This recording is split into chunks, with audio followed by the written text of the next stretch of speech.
LinguaFox here, your shortcut to fluent speech, and more than that, your quiet companion on the journey of language learning.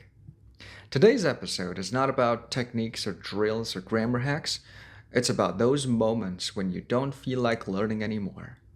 When the words blur, when even opening your English book feels heavy. When you ask yourself, what's the point? If you've ever felt like this, you're not alone. And this episode is exactly designed for you. Let's begin with a truth we don't talk about enough. Language learning is not just mental, it's emotional. You're not a robot collecting words and grammar rules. You're a person with energy, with moods, with a life that keeps shifting underneath your feet.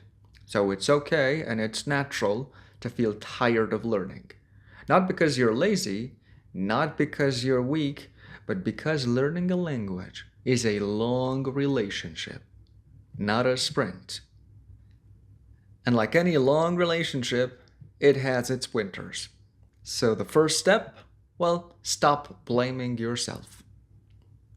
I'm going to give you 5 practical strategies for when you're feeling tired of learning English, tailored for all levels, from pre-elementary to advanced.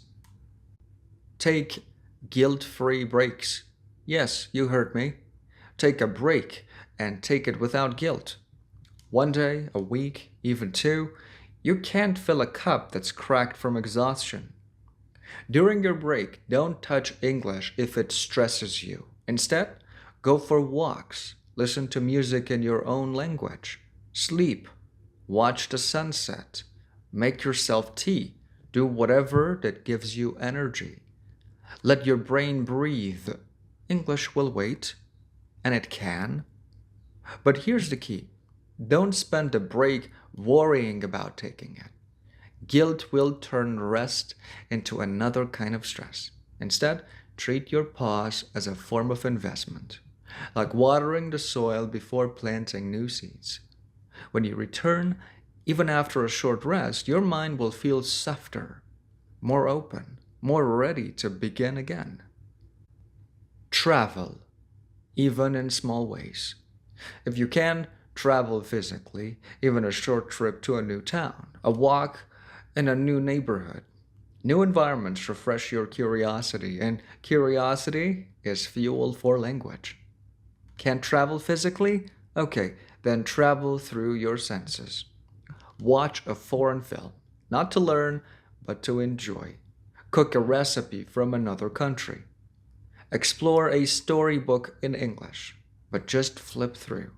No pressure. And remember, input without expectation can be healing.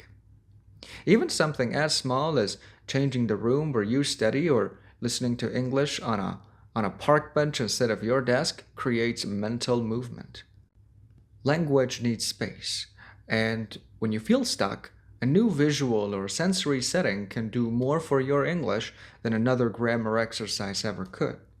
Because movement helps restore meaning. Switch the format, not the goal. Maybe you're just tired of how you're learning, not the language itself. So switch textbooks for music.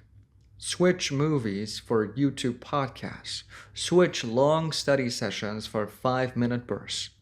Micro shifts prevent macro burnout. Even if you're pre-elementary, you can try listening to a song with lyrics, watching cartoons in English, practicing 3 useful phrases per day. That's all. Sometimes the real block is not the content, it's the container. Maybe you're a visual learner using too many audio tools. Maybe you're a night owl trying to study at 7 a.m. Before you quit, ask yourself, what if the method is wrong? Not me.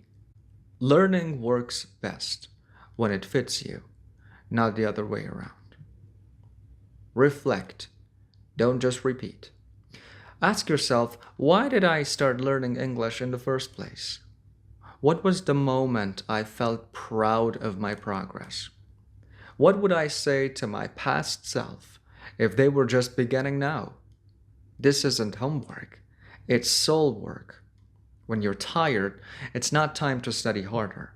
It's time to remember the story you're in. You can write this in your language or in simple English.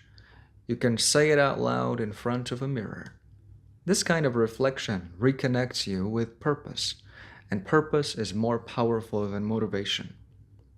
English isn't just about communication, it's about identity, dreams, and belonging. Sometimes you need to return to why before continuing with how. Focus on life English. Ditch the exams, the vocabulary list, and the pressure. Just use English to live. Record a 10-second voice note in English describing your day. Watch a travel vlog and smile at the accents. Talk to yourself in English while cooking, and talk to yourself aloud. These little acts don't feel like studying, but they keep the rhythm alive. Remember, fluency is not built in classrooms alone. It's built in kitchens, parks, buses, laughter, and loneliness. When learning feels exhausting, it often means you're stuck in a performance mindset, trying to prove your skills instead of simply using them. But when you lower the volume of expectations and treat English like a friend, imperfect, present, and playful, you'll see that growth never really stopped. It just changed shape. I want to tell you this.